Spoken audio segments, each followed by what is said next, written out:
اور پھر ایک اور بات جو ہمارے استاد احمد ظاہر صاحب فرماتے ہیں کہ بڑی عجیب چیز ہے، جب وہ صبح آپ کو پرندہ آپ کے پاس واپس آتا ہے تو وہ تمام رات کی میموری ساتھ لے کے آتا ہے، وہ کہیں میموری پرانی پھینک کے نہیں آتا، وہ جو کل رات کو آپ نے اس کے اندر میموری فیڈ کی ہوتی ہے وہ صبح آپ کے ساتھ میموری لے کے آتا ہے، اور پھر اس سے آگے اپنا پورا دن گزارتے ہیں آپ، اور ایک دن سے اگلا دن آپ کو موقع ملتا ہے کہ وہ دوسرا دن آپ سے بہتر ہو سکے، یا آپ اس کو یو ٹرن بھی لے سکتے ہیں، یہ فری ول ہے۔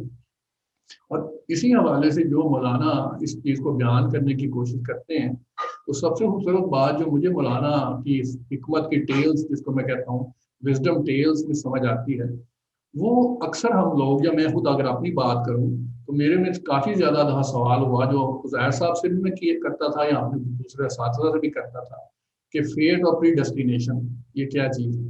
کیا علم حاصل کرنے کے لیے ہمارے پاس فیٹ کے ہے، ہمارے پاس پابندی ہے، یا پری ڈیسٹینیشن کی پابندی ہے، یا میری اپنی بھی کو فری ول ہے؟ تو اس میں جب میں نے جیسے آپ کو کہا کہ اساتذہ کے پاس بیٹھنے کے بعد جب مولانا کی مثنوی کھولی تو بہت خوبصورت حکایت اس میں مجھے ملی۔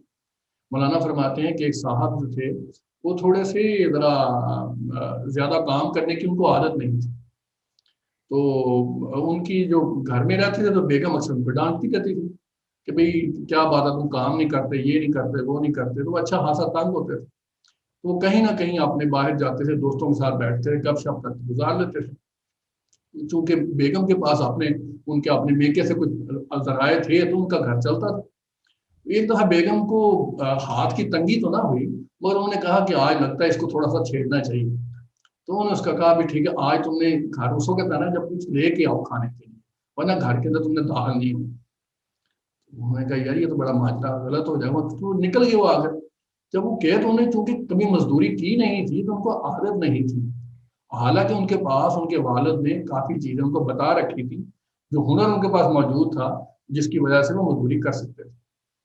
تو انہیں سوچا کہ چلیں، وہ تھوڑا سا پری ڈیسٹینیشن کے قائل تھے، تو ایک باغ میں جا رہے تھے تو وہاں خوبصورت پھل لگے ہوئے تھے، کچھ انگور تھے، کچھ سیب تھے، کچھ اور چیزیں وہاں لگی تھی، تو انہوں نے کہا کہ یار پری ڈیسٹینیشن والا معاملہ اپلائی کرتے ہیں، تو انہوں نے اپلائی کرنے کی کوشش کی اور اس کا چلے گئے اس باغ کے اندر، اور باغ کے اندر جا کے انہوں نے کچھ سیب توڑے، کچھ انہوں نے انگور توڑے، اور کچھ کے جو دوسرا پھل تھا وہ توڑا، اور وہاں ایک ٹوکری پڑی تھی، وہ ٹوکری میں ڈال رہے تھے، اور ڈال کے جب نکلنے لگے تو جو باغ کا چوکی دار تھا اس نے پکڑ لیا۔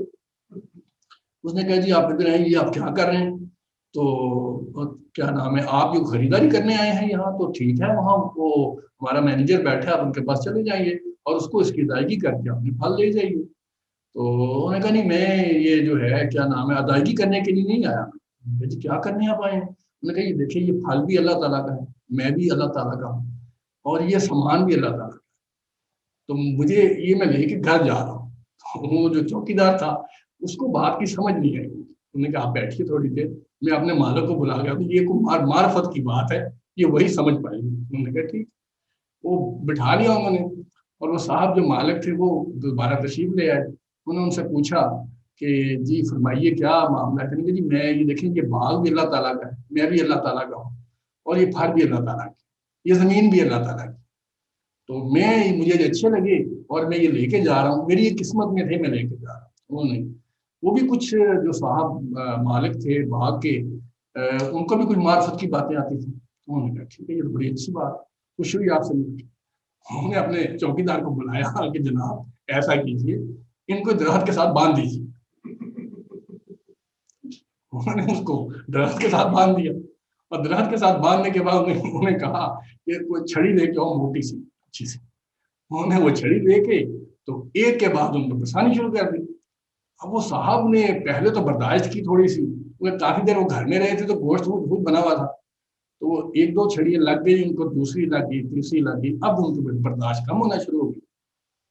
جب برداشت کم ہونا شروع ہو گئی تو انہوں نے کہا بھائی کیوں مارتے ہو مجھے، میں نے کوئی گناہ نہیں کیا، یہ باغ بھی اللہ تعالیٰ کا، زمین بھی اللہ تعالیٰ کی، میں بھی اللہ تعالیٰ کا، پھل بھی اللہ تعالیٰ کا۔ اس کا جواب بہت خوبصورت تھا جو مولانا نے بیان کیا، انہوں نے کہا یہ چھڑی بھی اللہ تعالیٰ کی، اور اس چھڑی کا بھی تمہارے اوپر حق ہے، اس کا بھی تم ادا کرو حق۔ اب یہ بڑی سٹل طریقے سے مولانا آپ کو یہ بتانے کی کوشش کر رہے ہیں کہ آپ پری ڈیسٹینیشن اور فیٹ کا جو معاملہ ہے، مگر یہ علمی سطح پہ دیکھنا پڑے گی اس کہانی کو کہ جب آپ نے ایک علم حاصل کرنے کے لیے تگ و دو کرنی ہے تو اس کے لیے آپ کو you have to pay the prize. اور پھر اس میں سب سے زیادہ خوبصورت بات جو مولانا کی اس کہانی میں نظر آتی ہے اور بار بار نظر آتی ہے آپ کو، کہ آپ نے اس میں دو چیزیں بڑی خوبصورت ہیں جو ایک اور نشست میں احمد جاوید صاحب نے بڑی خوبصورت سمجھائی. انہوں نے کہا ایک مرید گیا اپنے شیخ کے پاس، تو ان کے پاس گیا تو ان کو کہا کہ جی میں آیا ہوں، مجھے آپ مرید کر لیں. وہ درخواست کی کہ جی، انہوں نے کہا ٹھیک ہے ضرور کر لیں گے مرید، مگر تم اپنے پہلے گھر کے حالات بتاؤ مجھے، کیا گھر والوں سے اجازت لے کے آئے ہو کیا؟ انہوں نے کہا اس کا کیا مطلب، میں تو سنا تھا کہ اجازت کی ضرورت نہیں ہے، تو آپ بس میں آپ کے پاس جاؤں گا، آپ مجھے یہاں کیا نام ہے خانقاہ میں رکھ بھی دیں گے اور میرے کھانے پینے کا انتظام بھی ہو جائے گا اور مجھے میرے بچوں کی فکر بھی نہیں کرنی پڑے گی اور سب کچھ ہوتا رہے گا. اور میں نے کہا نہیں ایسا نہیں، پہلے تم اس قابل بنو کہ اپنے جو فرائض ہیں وہ ادا کر سکو.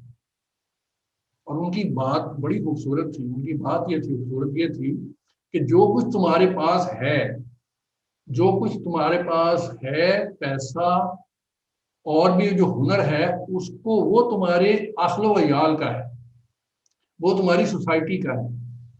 ہاں تم جو ہو وہ ہم تمہیں خرید سکتے ہیں. اب یہ بڑی ہی ایک سٹل سی اس میں چیز ہے کہ میں اور ہوں، میری بلانگنگز اور ہیں، میں نے جو ہنر سیکھا ہے جس کے بدلے مجھے روٹی اور روزی کمانی ہے وہ ایک علیحدہ معاملہ ہے، اور جو میں ہوں وہ کچھ اور ہے. اس معاملے کو بہت گہرائی سے دیکھنے کی ضرورت ہے کہ اگر آپ سوسائٹی میں جو رول پلے کرنے کے لیے آپ بیٹھے ہیں وہ آپ نے جو سیکنڈ سیشن شروع کریں گے اس کا زیادہ ہمارا ہوگا، اس کا جو ہے فوکس ہمارا ہوگا مولانا کی سٹوری کے اوپر، جو پہلی سٹوری ہے. تو اس میں اگر آپ لوگوں سے تھوڑا سا بتاؤں گا آپ کو، اس میں سے میں خود اس میں کیسے جو سمبلز ہیں جو میرے لیے امپورٹنٹ ہیں کہ، اور اس میں مولانا کن اشعار کو ہمارے سامنے رکھتے ہیں کہ ان پہ غور کریں. ایک تو آپ نے اس کو دیکھ لیا کہ احمد جاوید صاحب کے مطابق اس کے جو 3 کردار ہیں، ایک بادشاہ ہے تو اس کو روح کہہ رہے ہیں، اور جو کنیز ہے اس کو وہ سول کہہ رہے ہیں، اور جو زرگر ہے اس کو وہ باڈی کہہ رہے ہیں. اور اس کے بعد اس میں سب سے زیادہ آپ کو 2 چیزیں اس میں اور بھی نظر آئیں گی کہ اس میں جو پرندے کا ذکر بھی ہے، اور اس کے بعد اس میں جو سب سے خوبصورت جو پیسج میں پڑھنا چاہ رہا ہوں، جو میں چاہ رہا ہوں کہ آپ کے سامنے رکھوں، اس کو وہ ہے نبض. کہ جب آپ کی پلس جو ہے، جب کوئی وہ طبیب نہیں بلکہ وہ طبیب جو ڈیوائن انٹرونشن کی وجہ سے آیا، اور حالانکہ اس سے پہلے جو معاملہ یہ تھا کہ جو بادشاہ کے پاس جو طبیب موجود تھے، جو جنہوں نے انشاءاللہ نہیں کہا. ہاں ضرور. اگر میرا خیال ہے کہ اگر ہمارے پاس کوئی ایسے لوگ ہیں جنہوں نے سٹوری کو نہ پڑھا ہو، تاکہ میں سٹوری کا تھوڑا سا انٹرو بھی دے دوں. اگر کسی نے نہیں پڑھی تو وہ مجھے بتا دے، تاکہ یا اگر سب نے پڑھ لی ہے تو میری انٹرسٹ سے بچ سکوں گا میں. اچھا، یہ ہماری ہے اسٹوڈنٹ کہنا چاہ رہی ہیں کچھ. اگر کسی نے بالکل نہیں پڑھی تو میں تھوڑا انٹرو دے دیتا ہوں، اس کا 5 منٹ کا انٹرو ہو جائے گا. اور ٹھیک ہے، from Maryam to everyone, ٹھیک ہے. اور میں پھر بھی اس کو تھوڑا سا نا آپ کو ایک کہانی، جو سٹوری ٹیلر جو ہے وہ جب کہانی سناتا ہے تو وہ کیسے سناتا ہے، میں اس کا آپ کو 5-7 منٹ جو ہے وہ اس کا ٹیسٹ آپ کو دینے کے لیے، کہ جب قصہ گو یا کہانی سنانے والا کیسا قصہ سناتا ہے تو وہ میں آپ کو اس کا ٹیسٹ دینے کی کوشش کرتا ہوں. کہ ایسے ہے کہ ایک بادشاہ تھا، اور جو ونس اپون اے ٹائم آپ کہہ لیں کہ وقت کے سمندر کے اوپر چلنے والا بادشاہ تھا، اور اس کو دین اور دنیا دونوں کے علوم اس کے پاس تھے. دین اور دنیا دونوں کے علوم اس کے پاس تھے، اور وہ اپنی رعایا کا بہت خیال کرتا تھا، اور اس کو معلوم تھا کہ لوگوں میں انصاف کیسے بانٹنا ہے.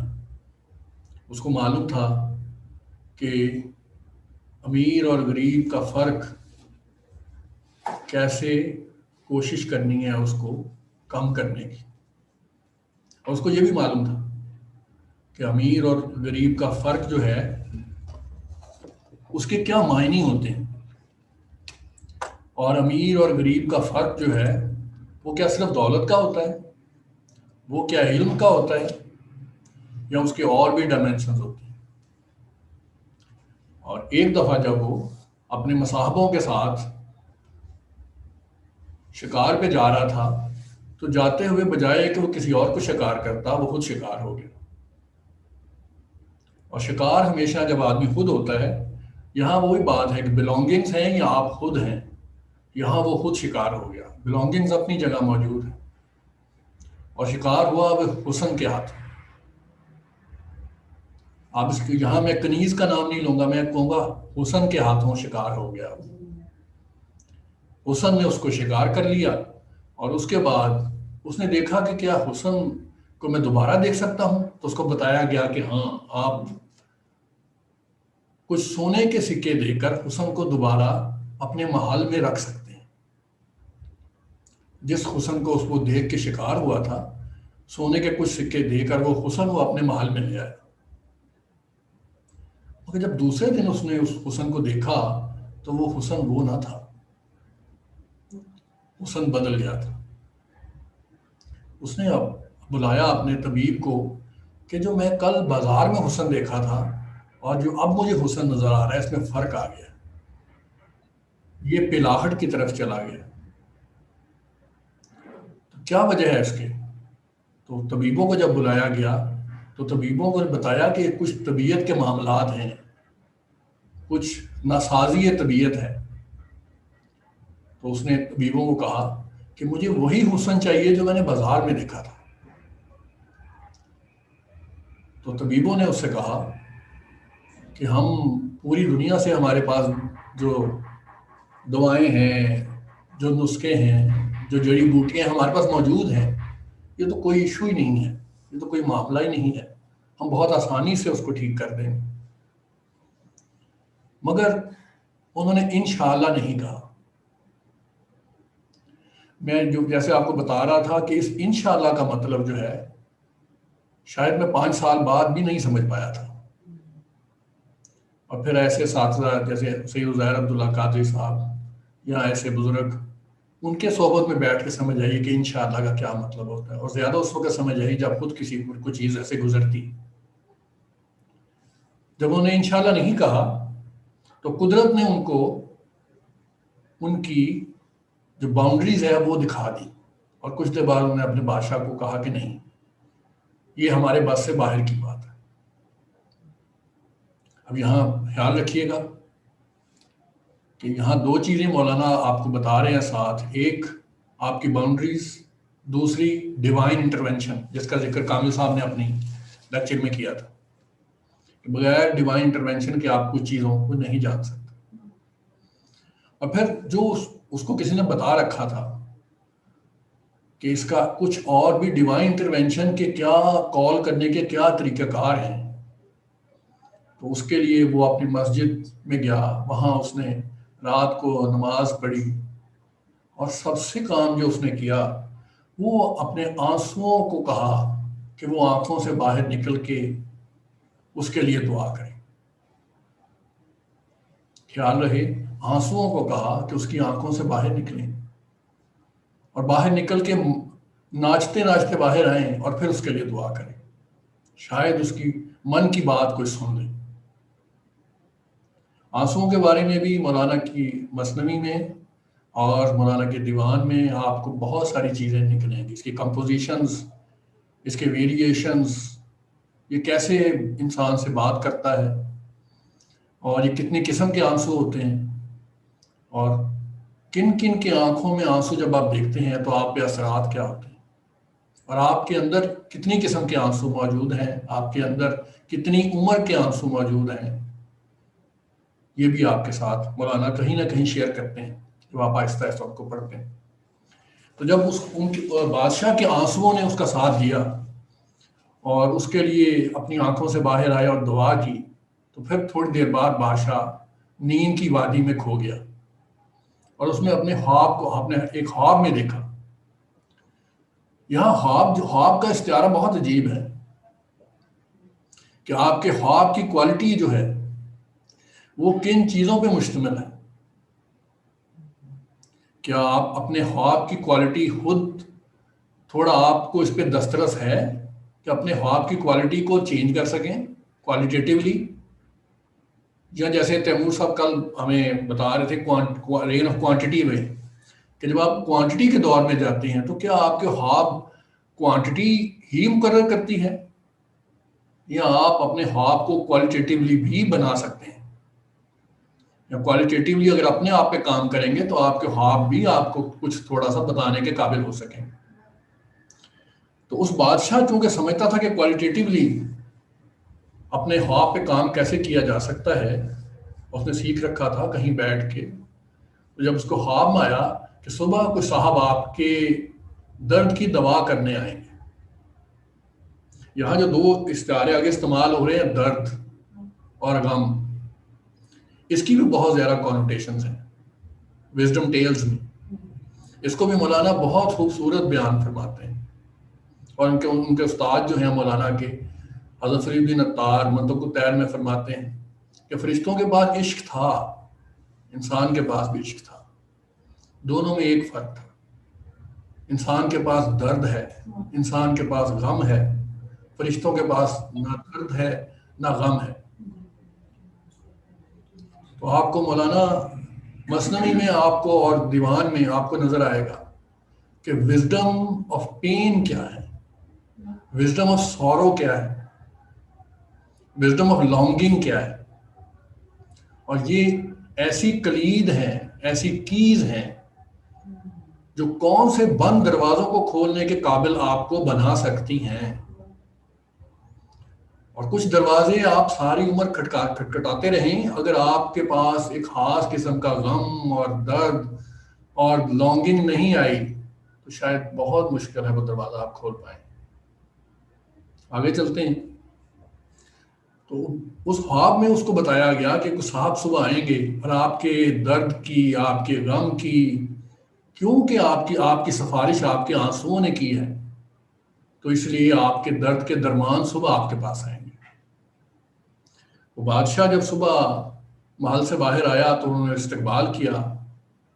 جو ڈیوائن انٹرونشن کی وجہ سے بزرگ اس کے پاس آئے تھے اور اس نے ان کو محل میں اپنا خوش آمدید کہا. خوش آمدید کرنے کے بعد انہوں نے اس سے پوچھا کہ ہاں کیا معاملہ کیا ہے. تو جب سارا معاملہ اس نے پیش کیا تو اس بزرگ نے کہا کہ مجھے کنیز کے پاس لے جایا جائے. اور کنیز کے پاس جب وہ جاتے ہیں اور وہ اس کی نبض دیکھتے ہیں تو میں چاہوں گا کہ مولانا کے ہی الفاظ میں آپ سے وہ شیئر کروں میں کہ مولانا کیسے اس کو بیان کرنے کی کوشش کرتے ہیں. میں آپ سے یہ بھی چاہوں گا کہ آپ یہ خود بھی پڑھیے اور اس کو شاید 20 سے 30-25 پیجز ہوں گے پہلی سٹوری کے، آپ ضرور اس کے پاس لے کے جائیے. جی مولانا فرماتے ہیں بادشاہ کا غیبی طبیب کو بیمار کے پاس لے جانا. میں اس کو اپنے الفاظ میں بھی بیان کرنے کی کوشش تو کر بھی سکتا ہوں، کوشش بھی کرتا ہوں، مگر میں چاہوں گا کہ مولانا کے الفاظ میں آپ سے شیئر کروں تاکہ مولانا کی جو استعارے، علامتیں اور اس کا جو ترتیب ہے وہ آپ کے سامنے رکھ سکوں میں. مولانا فرماتے ہیں بیمار اور مرض کا حال سنایا، اس کے بعد اس کو بیمار کے ساتھ بٹھایا.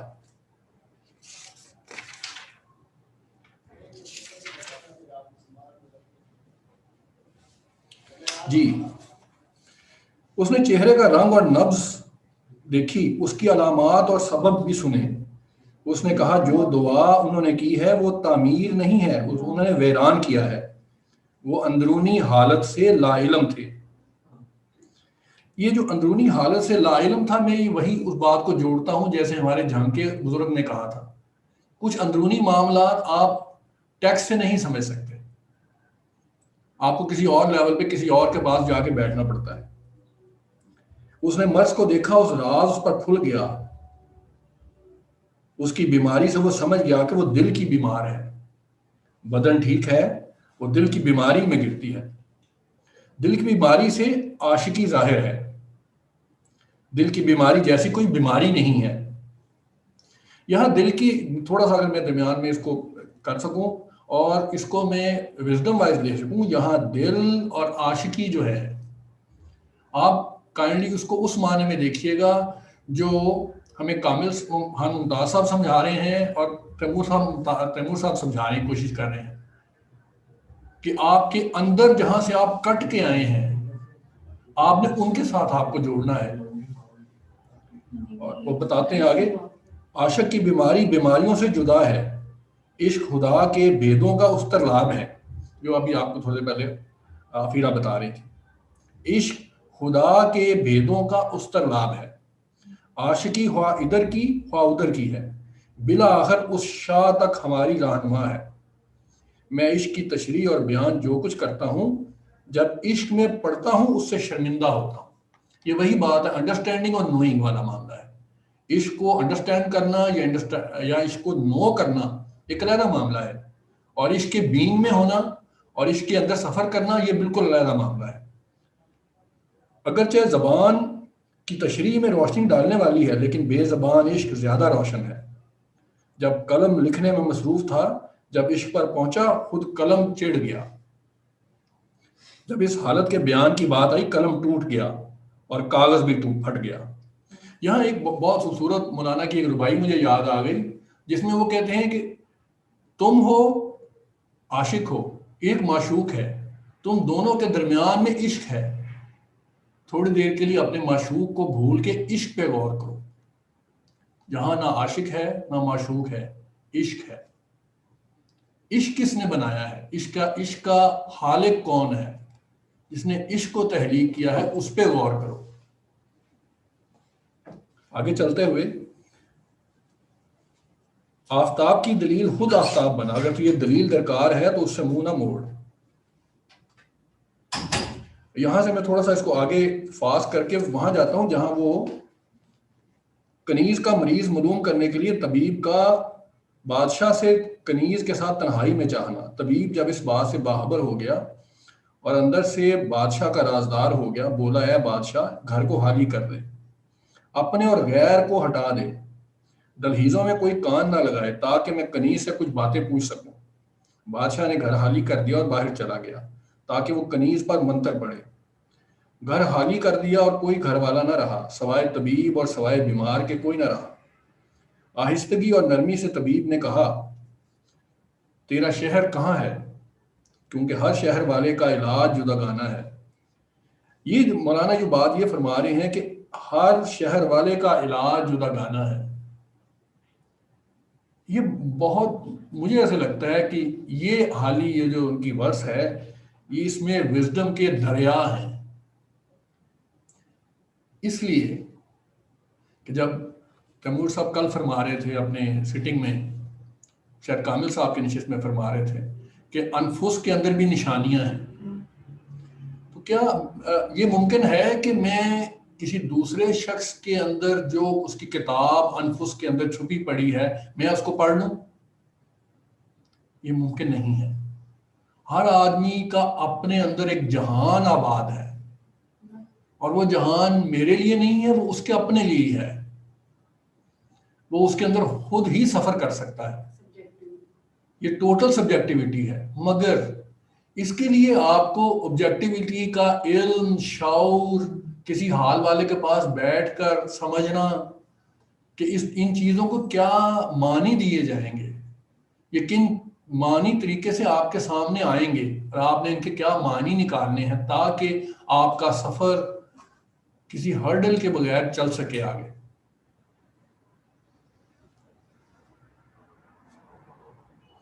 جی کہتے ہیں کیونکہ ہر شہر والے کا علاج جداگانہ ہے, اور اس شہر میں تیرا رشتہ دار کون ہے, اپنائیت اور تعلق کس سے ہے. ہاتھ اس کی نبض پر رکھا اور ایک ایک آسمان کے ظلم کا حال پوچھ رہا تھا. میں چاہوں گا اس کو فارسی میں تھوڑا سا پڑھ لوں, اتنی اچھی فارسی تو میری نہیں ہے. وہ کہتے ہیں دست بر نبزش نہاد و یک بیک باز میں پرسید از جور کلک. یعنی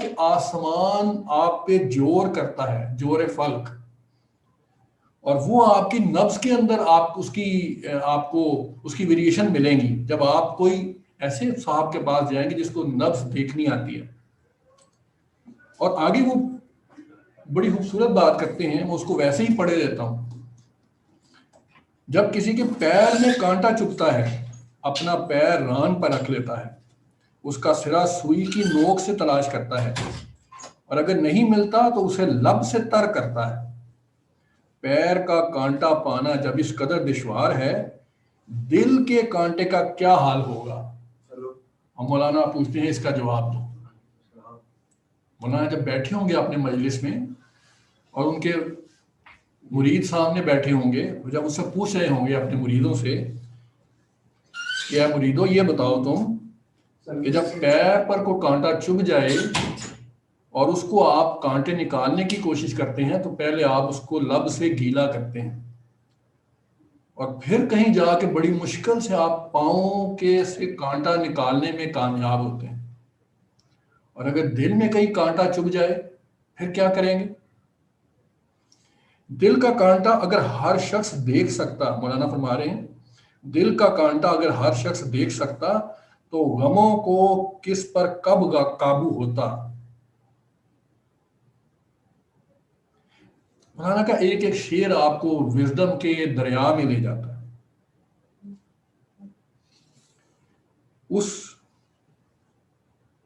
یا پھر وہ بالکل ویسی کر رہے ہیں، وہ کانٹا نکالنے والا طبیب استاد تھا، اس کنیز سے بچوں کی طرح گزشتہ حالات کے بارے میں پوچھتا تھا. خیال رہے کہ یہاں کنیز آپ نفس کے معنوں میں رکھیے گا، اور جو طبیب ہے وہ ڈیوائن انٹرونشن ہے. طبیب سے وہ راز کی باتیں کھل کر کہتی تھی، مقام اور آقاؤں اور بستی والوں کے متعلق. وہ اس کی قصہ گوئی پر کان لگائے تھا، نبض اور اس کی حرکات پر پوری طرح متوجہ تھا تاکہ جان لے کہ کس نام پر اس کی نبض پھڑکتی ہے. دنیا میں اس کا جانی محبوب وہی ہوگا. پہلے اس نے اپنے شہر کے دوستوں کو گنا، اس کے بعد دوسرے شہر کا نام لیا. طبیب نے کہا، جب تو اپنی شہر سے نکلی زیادہ کس شہر میں رہی تھی؟ اس نے ایک شہر کا نام لیا اور آگے بڑھی. چہرے کا رنگ اور اس کی نبض نہ بدلی. آقاؤں اور شہر کے ایک ایک کر کے نام بتایا، پھر مقام اور کھانے پینے کا ذکر کیا. ایک ایک شہر اور ایک ایک گھر کا ذکر کیا. نہ اس کی نبض پھڑکی، نہ چہرہ زرد ہوا. اس کی نبض بلا تکلف اپنی حالت پر تھی. یہاں تک کہ طبیب نے شکر جیسے سمرقند کا نام لیا.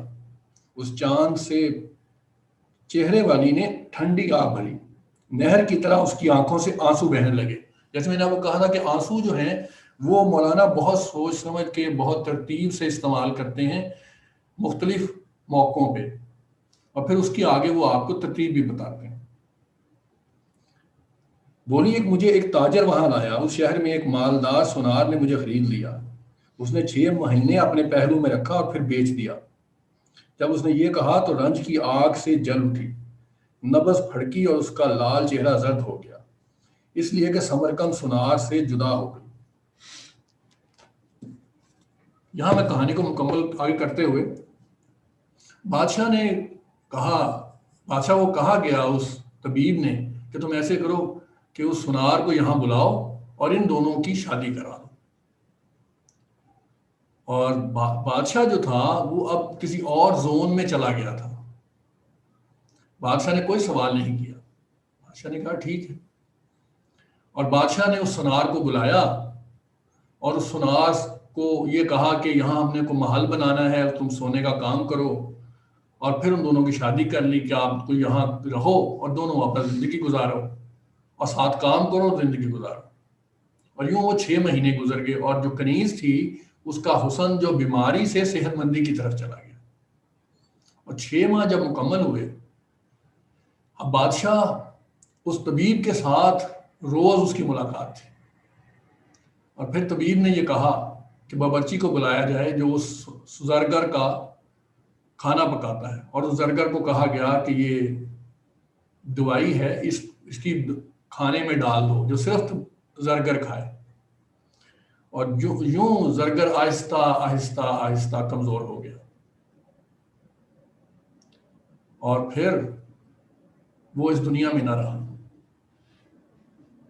مگر خوبصورت بات جو مولانا عائد فرماتے ہیں کہ ایک ٹائم تھا جب وہ کنیز زرگر کی وجہ سے جدائی میں بیمار تھی، مگر اب زرگر جو ہے وہ پہلے بیمار ہوا اور پھر گزر گیا، تو اس دفعہ کنیز کو کچھ فرق نہیں پڑا، کنیز کا حسن ویسے کہ ویسے تھا۔ مولانا خود اس کہانی کے آخر میں ایک سوال اٹھاتے ہیں کہ کیا یہ سوال تمہارے پاس آئے گا کہ زرگر کو کیوں قتل کیا گیا؟ تو یہ سوال بنتا ہے، کیونکہ اسی سوال کو اٹھا کر مولانا کی آگے مثنوی کی مختلف حقائقیں آپ کو بیان کرنے کی کوشش کرتے ہیں۔ اور اس معاملے میں مولانا جو ہیں اس نقطے کو سمجھانے کے لیے دو اور حقائقیں لے کے آتے ہیں۔ ایک حقائق وہ بتاتے ہیں جو آپ کو پہلے کہا تھا آپ کو میں نے، کہ ایک طبیب ہیں جنہوں نے انشاءاللہ نہیں کہا، اور ایک طبیب وہ جو ہے جو ڈیوائن انٹرونشن کی وجہ سے آیا ہے۔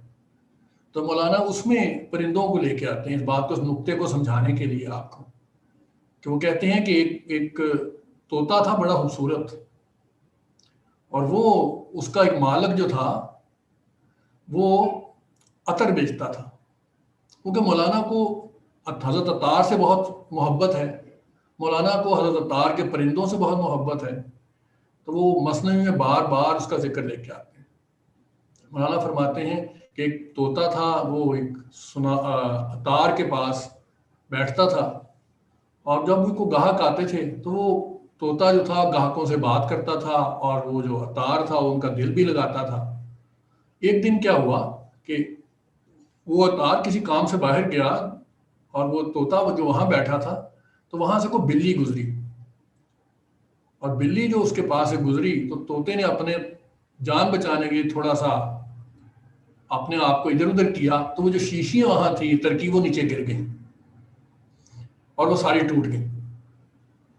جب عطار واپس آتا ہے اور دیکھتا ہے کہ اس کی شیشیاں ساری ٹوٹ گئی ہیں تو اس کو تھوڑا سا غصہ آتا ہے، اور وہ طوطے کو تھپڑ مارتا ہے۔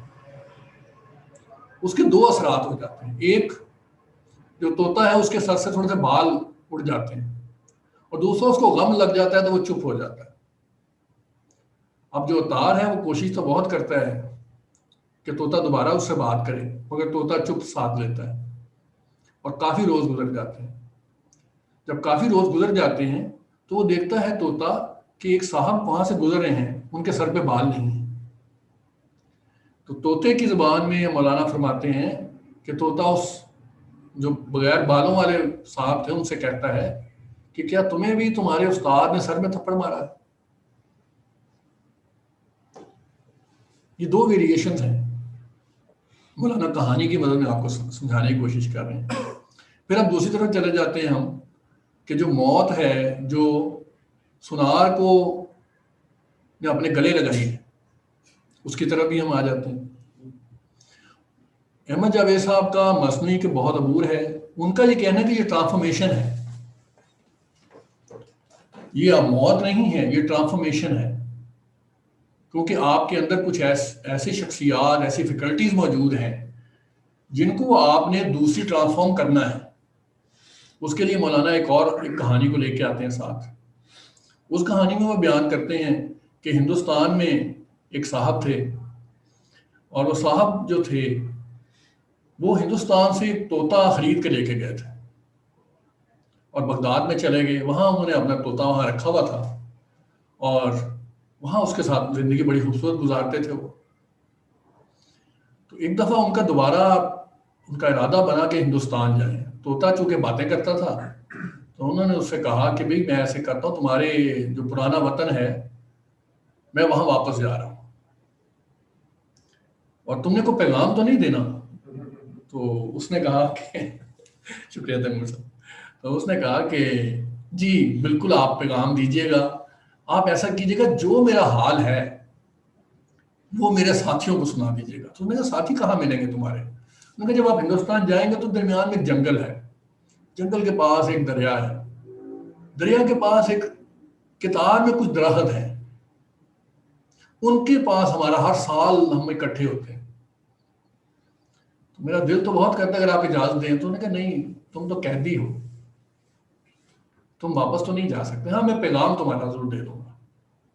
تو وہ جب واپس جاتے ہیں انہیں کہتے ہیں یہ آپ مجھے میرا حال ان کو بتا دیجیے گا, جو وہ پیغام دیں وہ مجھے پیغام آ کے سنا دیجیے گا, جو کچھ کہیں, جو آپ دیکھیں, جو وہ کہیں, کیونکہ وہ بھی باتیں کر لیتے ہیں اور میں بھی باتیں کر لیتا ہوں. وہ ہے صاحب جو ہندوستان کے اپنے جو کاروباری جو ان کا ٹرپ تھا اس پہ گئے, دورے پہ گئے, اور گزرتے ہوئے وہ بہت ڈھونڈ کے ان کو وہ جگہ مل گئی. جہاں وہ جا گئے تو وہاں ایسے دریا تھا, درخت تھے کتار میں, ان کو نظر آیا کہ وہاں کافی طوطے بیٹھے. تو وہاں پاس گئے اور انہوں نے اس کو ان طوطوں کو سلام کیا.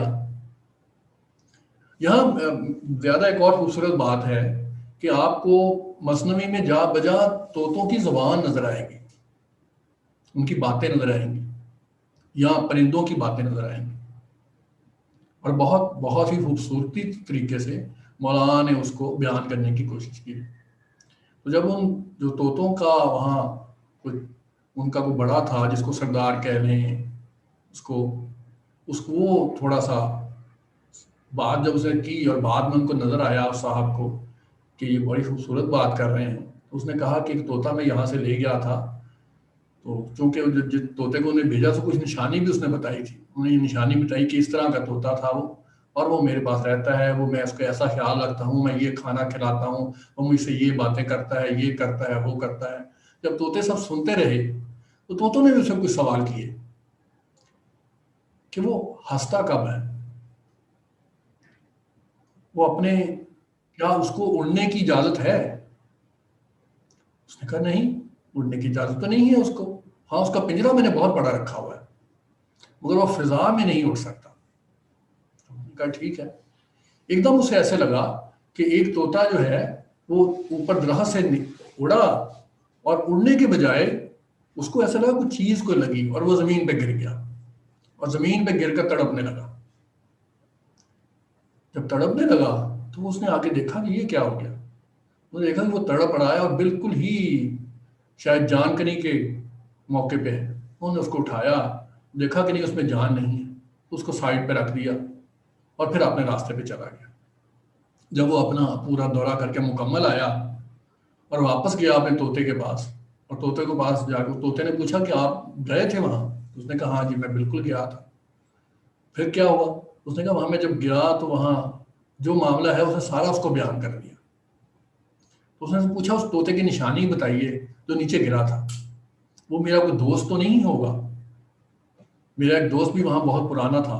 تو جب اس نے کوئی نشانیاں بتائیں تو اس نے کہا او یہ تو میرا وہی دوست ہے, اور وہ اداس سا بیٹھ گیا. اور دوسرے دن جب دیکھا اس صاحب نے تو وہ تھوڑا اور زیادہ اداس ہو گیا, اور تیسرے دن دیکھا تو دیکھا وہ شاید گرا پڑا ہے. جب انہوں نے اس کو دیکھا تو اس میں جان نہ تھی.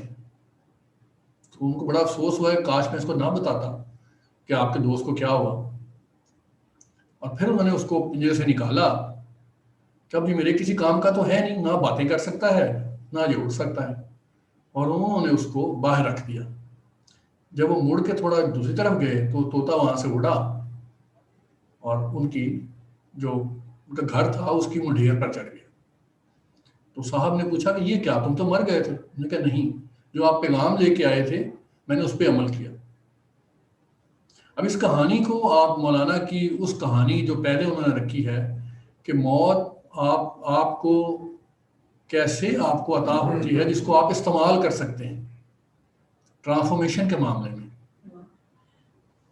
کہ آپ نے زندگی بھی آپ کے پاس ہے مگر موت بھی آپ کے پاس ہے.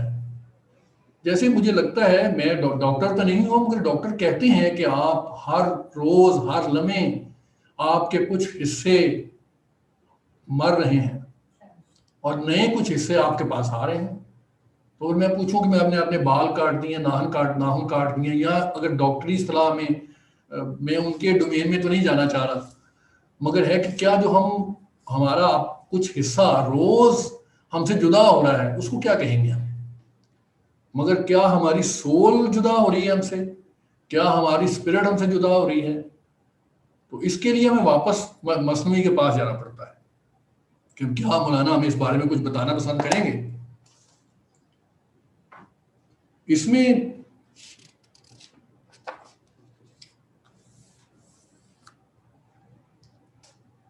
جی اس میں کتنا ٹائم ہے؟ 12 منٹ. ٹھیک.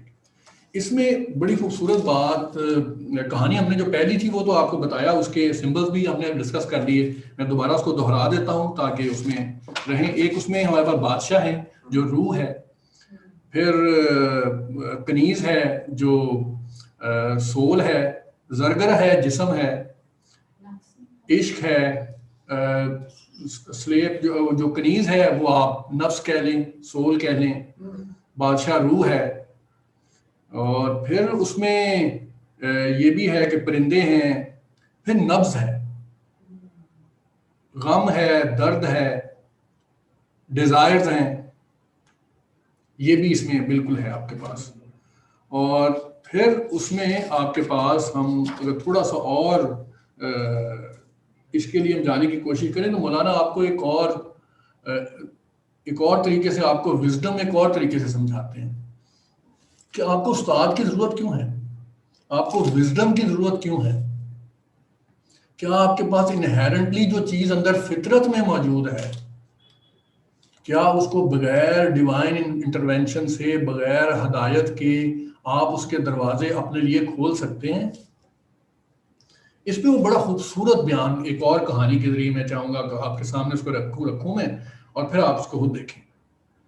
وہ فرماتے ہیں کہ ایک خانقاہ میں ایک شیخ تھے, اور ایک خاتون ایک دن آئی ان کے پاس کہ یہ میرا بیٹا ہے, میں چاہتی ہوں کہ اس کو آپ اپنے پاس رکھ لیں اپنی خدمت کے لیے. جب وہ اس کو خدمت کے لیے رکھ لیتے ہیں تو وہ اس کو ایک کام بڑا خوبصورت آتا ہے, اور وہ ہے ادب. ادب مولانا کی بڑی فیورٹ جو ہے وہ موضوعات میں ہے ایک, اور اس کے بے انتہا طریقے سے اس کو بیان کرنے کی کوشش کرتے ہیں. تو وہ اس میں ادب بہت زیادہ ہوتا ہے. ایک دن وہ اس کو کہتے ہیں کہ ایسے کرو کہ گھر میں جاؤ اور فلاں جگہ ایک عطر کی شیشی پڑی ہے, وہ پکڑ کے لے آؤ. وہ بچہ جو ہے وہ جاتا ہے, اور تھوڑی دیر بعد جھک کے آ کے واپس آ کے سلام کرتا ہے. تو وہ کہتا ہے جی آپ نے مجھے کہا تھا کہ اس کمرے میں جا کے, وہ کھڑکی ہے, کھڑکی کے اندر ایک الماری ہے, الماری کے اندر ایک باکس ہے نیلے رنگ کا, وہاں شیشی پڑی ہوئی تھی. مگر وہ کیا ہے کہ جب میں وہاں گیا, کمرے میں گیا, جب میں نے وہ کھڑکی کے اندر الماری دیکھی, الماری کے اندر میں نے جب باکس دیکھا تو وہاں 2 شیشیاں پڑی ہیں حضور, کون سی شیشی لے کے آؤں میں, رائٹ سائڈ والی یا لیفٹ سائڈ والی؟ انہوں نے اس سے پوچھا کہ دونوں میں فرق کیا ہے. میں کہا جی ایک تھوڑی چھوٹی لگ رہی تھی, ایک تھوڑی بڑی لگ رہی تھی. میں نے کہا اچھا ٹھیک ہے. انہوں نے کہا اچھا کہ رائٹ سائڈ والی بڑی تھی یا لیفٹ سائڈ والی چھوٹی تھی؟ انہوں نے کہا جی میری یادداشت بڑی تیز ہے, جو لیفٹ سائڈ والی ہے وہ بڑی ہے, جو رائٹ سائڈ والی وہ چھوٹی ہے. انہوں نے کہا کہ وہ پتھر پکڑ کے لے کے آؤ. وہ پتھر پکڑ لائے. انہوں نے جاؤ جو لیفٹ سائڈ والی ہے اس کو پتھر مار دو, اور جو رائٹ سائڈ والی ہے وہ اٹھا. کیونکہ وہ ادب پہ کمال اس کا عبور تھا. اس نے سوال نہیں کیا کہ حضور بغیر پتھر مارے میں لیفٹ سائڈ والی لے آتا ہوں. اس نے کہا نہیں, جو استاد نے کہہ دیا اس پہ حرف بہ حرف عمل کرنا ہے. وہ پتھر لے کر گیا, اس نے رائٹ سائڈ والے کو پتھر مار دیا, اور پھر ایک دم رونے کی آواز آئی. تو استاد اپنی مسند پہ بیٹھے تھے, تھوڑی دیر بعد وہ اپنے بال نوچتے روتا ہوا استاد کے قدموں میں گر گیا. آ کے استاد کو انہوں نے کہا بھی کیا اب کیا ہو گیا, تم تو ایک کو توڑا نہیں تم نے؟ کہا جی وہ توڑ تو دیا میں نے ایک کو. کہا دوسری بھی غائب ہو گئی تھی. جب میں نے ایک کو توڑا تو دونوں غائب ہو گئی. تو استاد نے کہا کہ وہاں ایک ہی شیشی تھی بچہ, تمہاری آنکھیں بھینگی ہیں, تمہیں ایک کی 2 دکھتی ہیں. تو جب آپ ان باتوں کو صرف اپنے آپ کو سنائیں, اپنی زندگی کے واقعات, اپنی زندگی کے معاملات دیکھیں, تو آپ کو اس کی اتنی ویریشنز, اتنے معاملات نظر آئیں گے کہ ہاں یہ تو ریلیٹیبل ہے میرے لیے. جیسے وہ جو استاد تھے صرف و نحو کے, ان کو سمندر کا نہیں پتا تھا, ان کو نوئنگ کا پتا تھا, ان کو بینگ کا نہیں پتا تھا کہ کوئی بھی شخص یہاں جاہل نہیں ہے. نوئنگ کے بغیر کوئی آدمی بینگ والا ہو سکتا ہے, مگر یہ ممکن نہیں ہے کہ آپ نوئنگ والا تو ہو جائیں اور بینگ بھی ساتھ ہو جائیں. بینگ کے لیے آپ کو علیحدہ سفر کرنا ہے, اور یہی مثنوی کا سبق ہے کہ نوئنگ کرنا. آپ جو آج کل ماڈرن ٹیکنالوجی علم کی ہے, چاہے وہ کمپیوٹر سے ہے, چاہے وہ یوٹیوب کے مختلف چینلز ہیں, آپ دنیا کے کسی بھی علم کو حاصل کر سکتے ہیں, مگر بینگ بننے کے لیے ایک علیحدہ سفر ہے. آپ صحیح ہونا چاہتے ہیں اور آپ میں ٹریٹ ہے کنجوسی کا, تو اس کے لیے آپ کو ایک سفر کرنا ہے. آپ کو حسن دیکھنا نہیں آتا, آپ کو فارم نظر آتی ہے, تو آپ نے ایک سفر کرنا ہے کہ آپ کو حسن کی پہچان ہو سکے. آپ کو کسی کی فارم کا حسن دیکھنا ہے, کسی کی ذات کا حسن دیکھنا ہے, حسن والے کا حسن دیکھنا ہے, یا حسن بنانے والے کا حسن دیکھنا ہے. اور یہ چیزیں مولانا بار بار آپ کو بتاتے ہیں, اور اسی کہانی کے بارے میں مولانا بتاتے ہیں کہ یاد رہے کہ رنگ آپ کو دھوکہ دے دیں گے, رنگ بنانے والا آپ کو دھوکہ نہیں دے گا. اور جو آج کل ہم تیمور صاحب کی گائیڈنس میں ہم بار بار پڑھتے ہیں کہ مٹیریلزم ہے, جس میں ہم کہہ رہے ہیں کہ ہم بہت زیادہ ترقی کر گئے ہیں, اس میں ایک بہت ہی خوبصورت اس دن کامل صاحب نے بات کی اور تیمور صاحب نے بات کی کہ ہم نے ٹائم کو بہت تیز کر دیا. آپ کسی وقت پیدل نکلیے اور 1 گھنٹے کا سفر کیجئے کسی گاؤں میں, اور پھر پوری آرگینکلی دن گزاریے جہاں بجلی نہ ہو, جہاں رات کو آپ دیا جلا سکیں, جہاں آپ رات کو ستارے دیکھ سکیں. میں چند سال پہلے ایک دفعہ اپنے دوستوں کے ساتھ صحرا میں گیا تھا, وہاں بجلی نہیں تھی,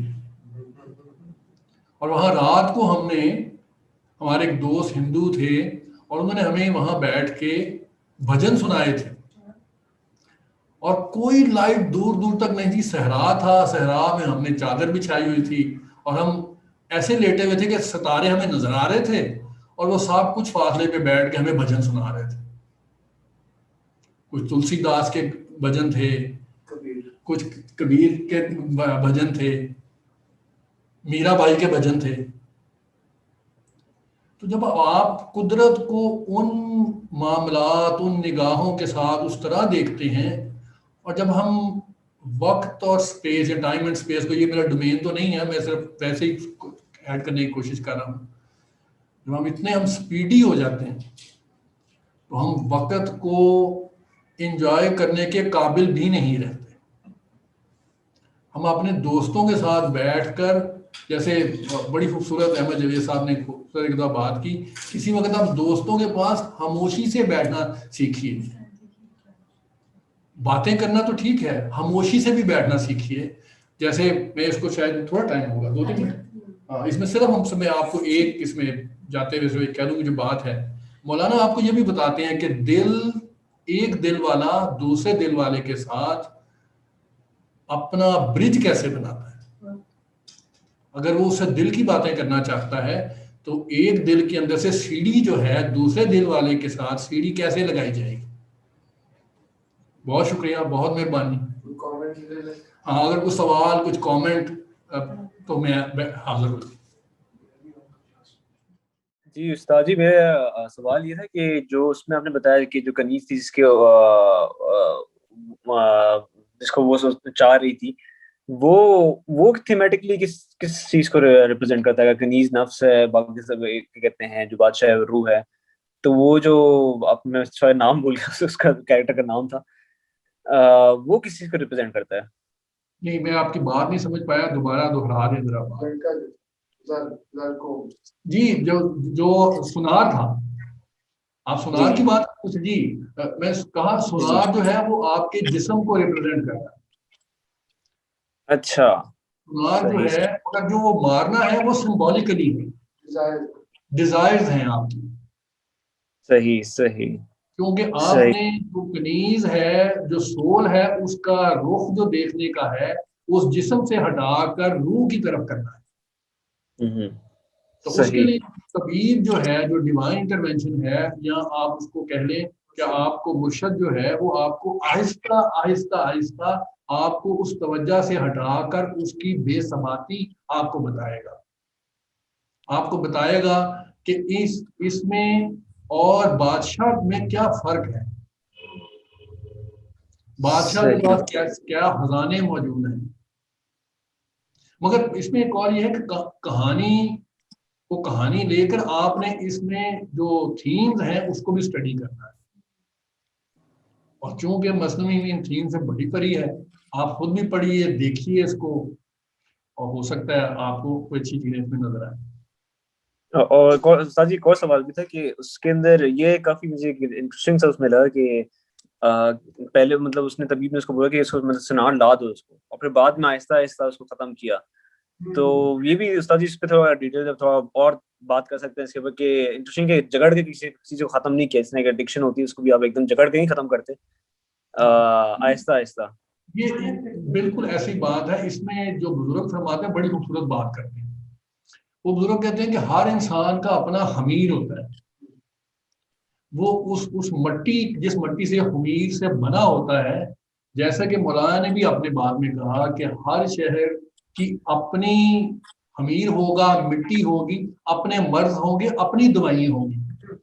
جیسے میں آپ کو بہت خوبصورت بات بتاتا ہوں اس کے حوالے سے کہ اگر کچھ علاقوں میں جب آپ کسی طبیب کے پاس جائیں تو آپ کو 3-4 جو پرانے طبیب ہیں وہ آپ کو 3-4 چیزیں پوچھیں گے. شاید ربیہ بی بی کو سوال پوچھنا چاہیں جی، تو اس میں وہ آپ کو 3-4 سوالات پوچھتے ہیں جو ٹریڈیشنل طبیب ہیں. ایک، آپ کہاں کے رہنے والے ہیں؟ آپ کاسٹ آپ کی کیا ہے؟ آپ کے والدین یا آپ کی جو نسل ہے وہ کیا کام کرتی ہے اور کس علاقے سے آپ رہتے ہیں. یہ پوچھنا صرف ویسے پوچھنا نہیں ہے جیسے تیمور صاحب کل فرما رہے تھے. اب آج کل ہم نمبرز میں اپنے آپ کو ریپرزینٹ کر رہے ہیں نا، کہ آئی ڈی کارڈ ہے، نمبر دے دیا. ہمیں یہ نہیں معلوم کہ ہماری کاسٹ کیا ہے، ہمیں یہ نہیں معلوم ہم کہاں کی مٹی سے بنے ہوئے ہیں، ہمارے والدین کیا کام کرتے تھے. ہماری کمپوزیشن میں یہ تمام چیزیں شامل ہیں. تو طبیب جو ہے یہی چیزیں دیکھتا ہے. جی رابعہ صاحبہ آپ پوچھنا چاہتی ہیں؟ جی السلام علیکم. اچھا میرا سوال تھوڑا سا ہیپ ہیزرڈ ہوگا کیونکہ میری اپنی سوچیں جو ہے نا وہ ابھی جسے کہتے ہیں نا کہ ان کا اجتماع نہیں ہوا. لیکن میں آپ نے بیچ میں ایک بات کی تھی، آپ نے کہا تھا کہ کچھ خاص آنسو ہوتے ہیں جب تک وہ نہیں آئیں گے، جب وہ پین نہیں ہوگی تب تک آپ جتنا مرضی دروازہ کھٹکھٹاتے رہیں وہ دروازہ نہیں کھلے گا. ایسی بات آپ نے کی تھی. یہ بڑا جذباتی سا سوال ہے. لیکن اس میں دیکھیں نا پھر اس میں یعنی کہ یہاں پہ میرا سوال ہمیشہ سے یہ اور ابھی تک اس کا جواب نہیں ہے. یہ پری ڈیسٹینیشن نہ ہوئی پھر جب وہ قسمت میں تکلیف ہے ہی نہیں، جب وہ دکھ نہیں، وہ حزن ہے ہی نہیں قسمت میں، جب وہ دروازہ کھلنا آپ کی قسمت میں ہے ہی نہیں. آپ کی خواہش جتنی مرضی بڑی ہو، آپ کھڑے ہو کے دروازہ کھٹکھٹاتے رہیں کھٹکھٹاتے رہیں کھٹکھٹاتے رہیں، آپ کی جتنی مرضی خواہش ہو، جب وہ قسمت میں ہی نہیں تو پھر فری ول کہاں گئی جب آپ کی نصیب میں ہی نہیں ہے. تو بالکل آپ کی بات بہت، آپ نے جوڑا بہت خوبصورت ہے، بہت خوبصورت ہے. اس کا جواب میرے پاس ہے بڑا خوبصورت سا. میں جب تھا، اگر میں اپنا ایکسپیرینس بیان کروں تو شاید میں زیادہ ریلیٹ کر پاؤں گا. مولانا کے پاس بھی ایک کہانی ہے، پتہ نہیں وہاں پر ٹائم بھی ہے کہ نہیں آپ اس کو بیان کرنے کا. تو اس میں آپ کو بتاتا ہوں، جب میں تھا 30 سال کا تو میری والدہ اور میرے والد جو تھے ان کے ہاں اکثر نعت خوان حضرات کو بلا کے وہ نعتیں سنتے یا رات کو وہ ٹی وی پہ بیٹھتے تھے تو نعتیں لگی. جس میں دیکھتا تھا میری والدہ جو ہے نا وہ زاروں قطار ہوتی تھی اور میرے والد کی بھی آنکھیں گیلی ہوتی تھی. تو ہم بہن بھائی یہ کرتے تھے کہ ان کو تولیہ لا کے دیتے تھے اور ہم ہنستے تھے. ان کا لٹرلی ہم مذاق کرتے تھے کہ یہ تولیہ پکڑ لی. تو ہماری طرف دیکھتے تھے تو وہ کہتے تھے تمہیں نہیں پتہ ان چیزوں، جب تم پہ گزرے گی پھر تمہیں احساس ہوگا کہ تمہارے بچے بھی تمہیں تولیے لا کے دیں گے کہ نہیں.